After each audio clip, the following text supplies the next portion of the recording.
היי חברים!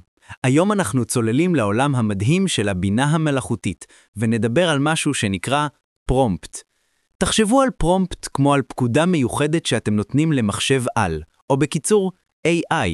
זהו משפט או תיאור קצר שמסביר ל-AI בדיוק מה אתם רוצים שהוא ייצור בשבילכם, בין אם זו תמונה מגניבה, סרטון ואפילו רעיון חדש. אז למה זה כל כך חשוב? כי פרומפט טוב מביא לתוצאות מדהימות. לדוגמה, אם תכתבו רק, תן לי משהו מגניב, ה-AI יכול ליצור כל דבר, חתול, מכונית, בננה. זה פשוט לא מספיק ברור.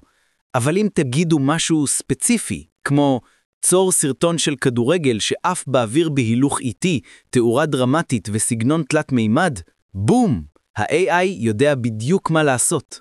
פרומפט טוב צריך תיאור ברור, פרטים חשובים, אווירה וסגנון, ומה אנחנו רוצים שיקרה. ככל שתהיו יותר מדויקים ויצירתיים, כך ה-AI יגשים את החזון שלכם בצורה טובה יותר. זכרו, כשכותבים פרומפט טוב, מקבלים תוצאה טובה.